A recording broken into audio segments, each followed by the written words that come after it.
Hey, this is me, sitting on a hammock, drinking whiskey. And I'm going to read a few random poems for you.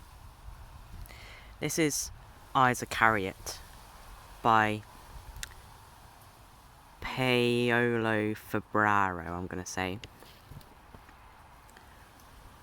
Why should I talk when you have said it all already? Let me take your word for it. Just as I did when I surrendered, standing beside him in his followers' torch-lit circle. It was like sleep, the first dream of the night. Although the way he sat disturbed me, with his back so straight, his voice so light, rigid and gentle, like an absolution, and I found the fragrance of his miracles smelled dry. The fringed scroll of the law, another, yet another, priest and too much poetry. I leafed more quickly through it all, knowing how it would end both cup and cross. When I embraced his suicide of words, I tore out of the book the line that most was mine. I noticed, as I dangled from the tree, my to and fro swing wrote your creaking lines. Now that doesn't have to be taking up space in my room anymore. And let's pick another. Against Extremity by Charles Tomlinson. Let there be treaties, bridges, cords under the hands to be spanned, sustained. Extremity hates a given good or a good gained. That girl who took her life almost, then wrote a book to exercise and to exhibit the sin. Praise is a friend there for the end she made, and each of them becomes a heroine. The time is in love with endings. The time's spoiled children threaten what they will do, and those they cannot shake by petulance, they'll bribe out of their wits by show. Against Extremity let there be such treaties as only time itself can ratify, a bond and test of sequential days, and like the full moon slowly given to the night, a possession that is not to be possessed. This is Chicago by Robert Creeley. Say that you're lonely and want something to place you, going around groping, either by mind or hand, but behind. The pain is a door you keep open one way, so they won't touch you and still let you stay. Goodbye, sheet of paper.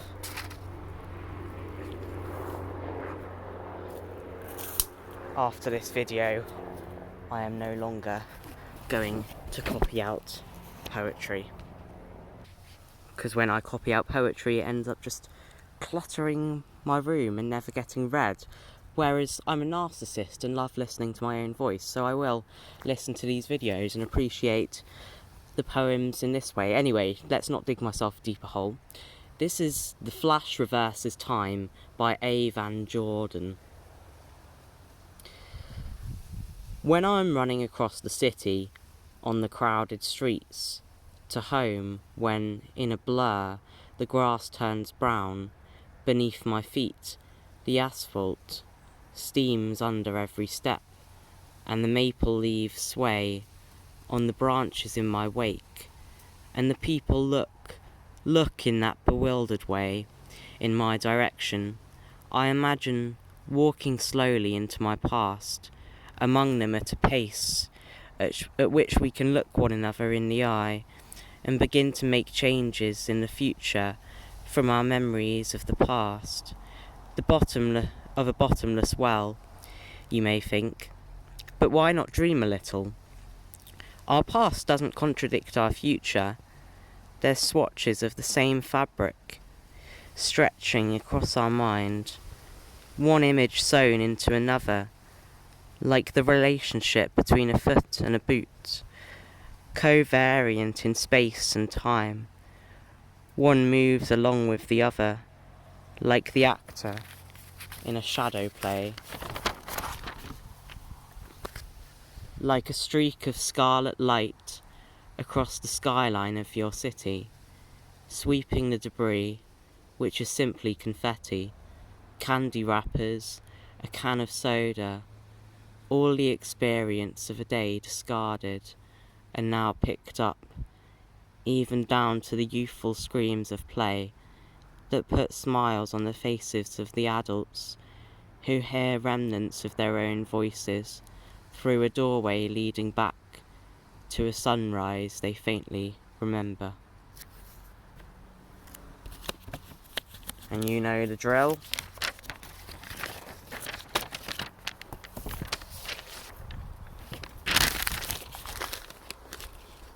No more clutter. The Exit by Matthew Sweeney. At first it seemed perfect, the green sea and a silver pony bounding towards me, as if he was waiting to carry me anywhere in the world. He bit me, though, took an apple chunk out of my arm, where the blood spurted. I should have ran away, but where would I go? The road I'd escaped on stopped dead, leaving a field where nothing grew, except muram grass, and I saw sheep eyeing me, while baring their teeth, and crows circling in the sky. And suddenly, out of some concealed loudspeaker, came cackling laughter, loud enough to be heard, on the island where they'd captured me 5 days before, when I was playing chess with myself on the tiny pier, a glass of beer warming on the wall. I sat on the ground, covering my eyes and my ears in turn. In the lull before the next attack, which would come, I asked myself why I was surprised. This was surely inevitable, and just what I deserved.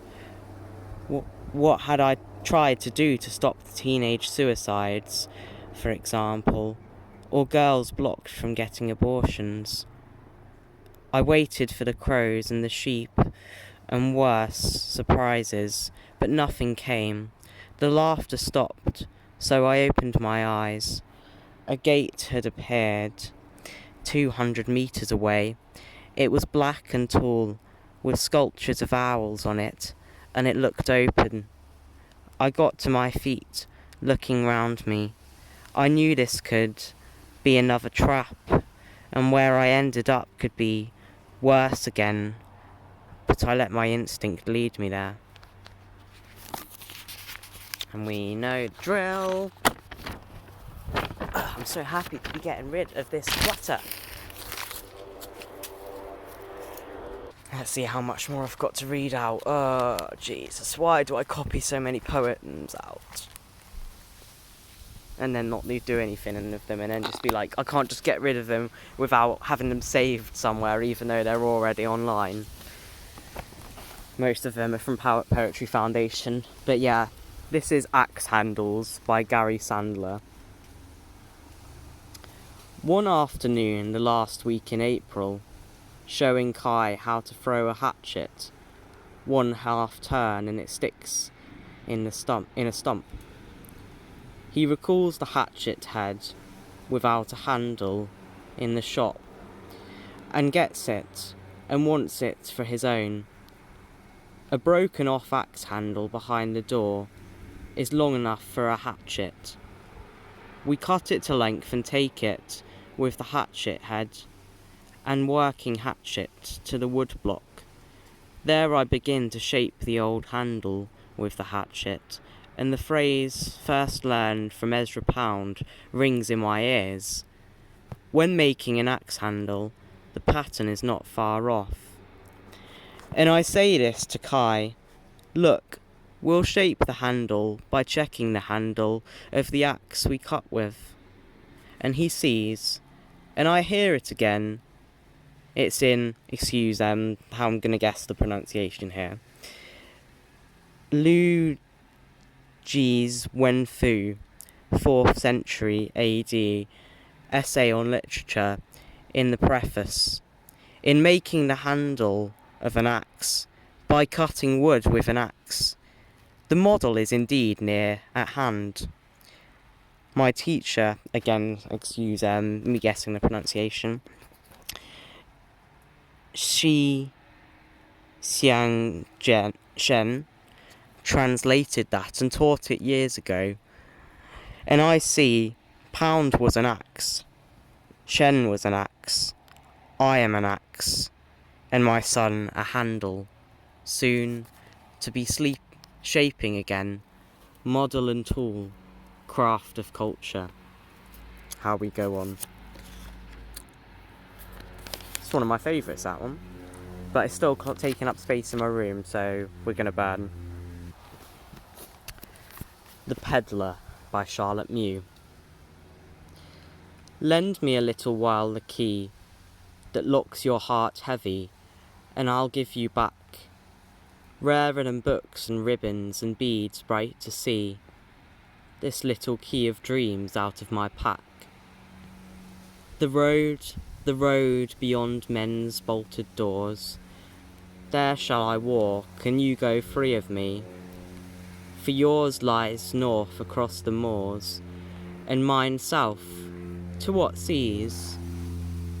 How if we stopped and let our solemn selves go by, while my gay ghost caught and kissed yours, as ghosts don't do, and by the wayside this forgotten you and I sat and were 22. Give me the key that locks your tired eyes, and I will lend you this one from my pack, brighter than coloured beans and painted books that make men wise. Take it. No, give it back. This is one of my favourites, this one. It's, This Is Just to Say by William Carlos Williams. I have eaten the plums that were in the icebox, and which you were probably saving for breakfast. Forgive me, they were delicious, so sweet and so cold.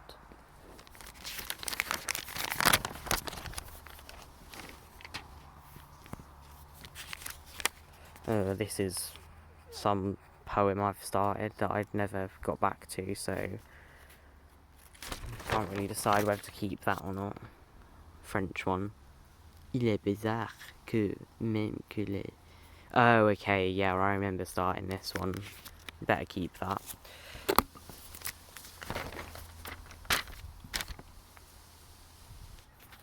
This is City of Dreadful Thirst. I haven't actually written who it's... No, I haven't actually written who this is by, so comment if you know who this poem is by. It might be anonymous or something. The stranger came from Narromine and made his little joke. They say we folks in Narromine are narrow-minded folk, but all the smartest men down here are puzzled to define a kind of new phenomenon that came to Narromine. Last summer up in Narromine, 'twas getting rather warm, 200 in the water bag and looking like a storm. We all were in the private bar, the coolest place in town, when out across the stretch of plain a cloud came rolling down. We don't respect the clouds up there, they fill us with disgust. They mostly bring a bogan shower, 3 raindrops and some dust. But each man, simultaneous like, to each man said, I think, that cloud suggests it's up to us to have another drink. Loving the rhythm. There's clouds of rain and clouds of dust,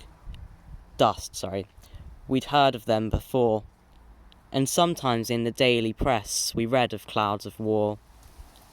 But if this ain't the gospel truth, I hope that I may burst. That cloud that comes to Narromine was just a cloud of thirst. It wasn't like a common cloud, 'twas more a sort of haze. It settled down about the street and stopped for days and days. And not a drop of dew could fall, and not a sunbeam shine, to pierce that dismal sort of mist that hung on Narromine.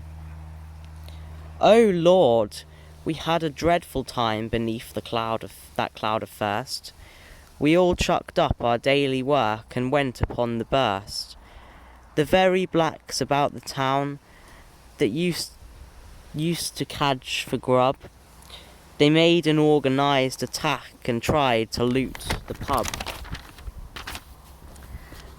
We couldn't leave the private bar no matter how we tried.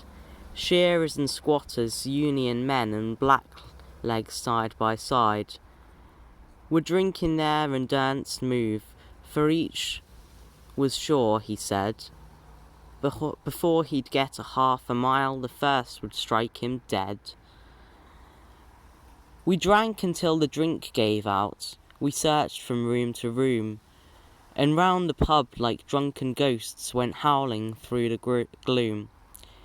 The shearers found some kerosene and settled down again, but all the squatter chaps and I, we staggered to the train. And once outside the cloud of thirst we felt as right as pie, but while we stopped about the town we had to drink or die. I hear today it's safe enough, I'm going back to work, because they said the cloud of thirst has shifted onto Burke. But when you see the clouds about, like this one over here, all white and frothy at the top, just like a pint of beer, it's time to go and have a drink, for if that cloud should burst, you'd find the drink would all be gone, for that's a cloud of thirst. We stood the man from Narromine, a pint of half and half. He drank it without a gasp, in one tremendous quaff. I joined some friends last night, he said, in what they called a spree, but after Narromine, 'twas just a holiday to me. And now beyond the western range, where sunset skies are red, and clouds of dust and clouds of thirst go drifting overhead, the railway train is taking back along the western line that narrow-minded person on his road to Narromine. Oh, that was satisfying. This one's Open Sea by Pablo Neruda. Just a bit of whiskey before I drink. Nom. If to my hands, from its havocs and bounties, the sea might appoint me a ferment, a fruit, I would speak for that concord of distance, perspectives of steel, evenings and airs of altered extension. Your power, like a language of whiteness, O ocean, the spoiler and rending of columns, into innocent essence brought low. Not yet that ultimate wave in the weight of its brine, smashing on sea coast, conducing the peace of the sand that encircles a world. But power and volume can centre, capacity ranges the waters, unmoved, in the flowing aloneness, in a surfeit of lives, time, it may be, or the goblet of motions entirety, upgathered and brimless with death, original singlehood, visceral greens, in a charring totality. The drowned arm, uplifting, carries the kiss of the salt in a droplet. From the torsos of men, a humid perfume on the beaches, the soaked flower, retained, your power in a semblance of squandering force, undiminished, returning in a semblance of calm. That way, giving way, in a bow of identity, explosion of feathers, a trifle of spindrift, expends itself headlong, and returns to its case, unconsumed. And vigour recovers its origin, no more than a ruined excess you surrender, O sea, who unhusk what the cargo rejects, whatever mobility frees from abundance, or the cluster of being dissevers. Farther than sea surge your form is extended,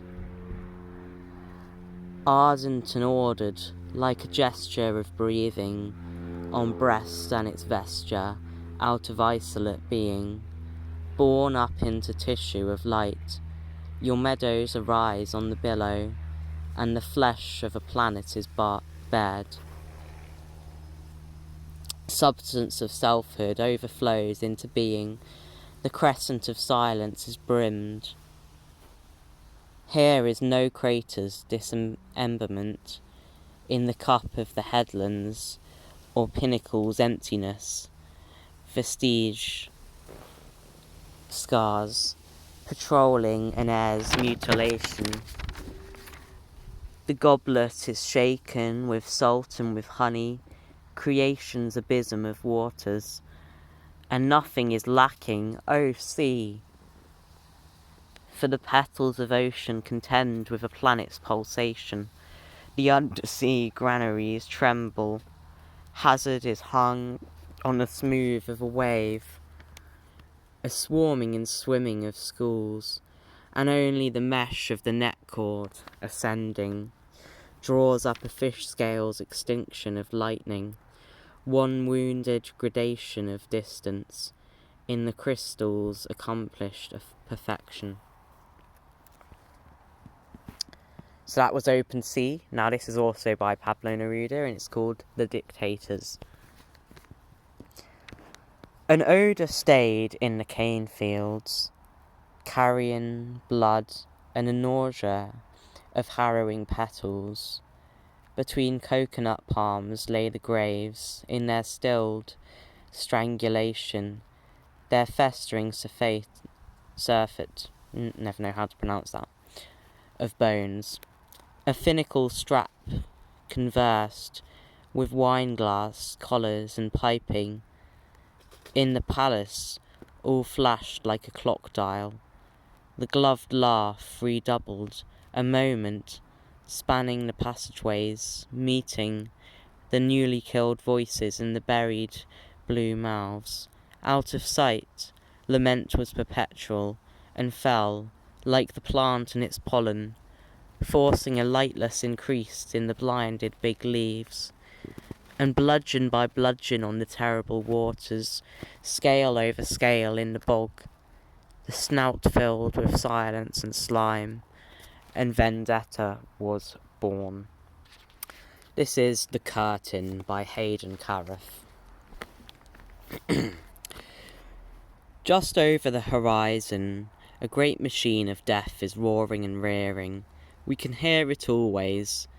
Earthquake, starvation,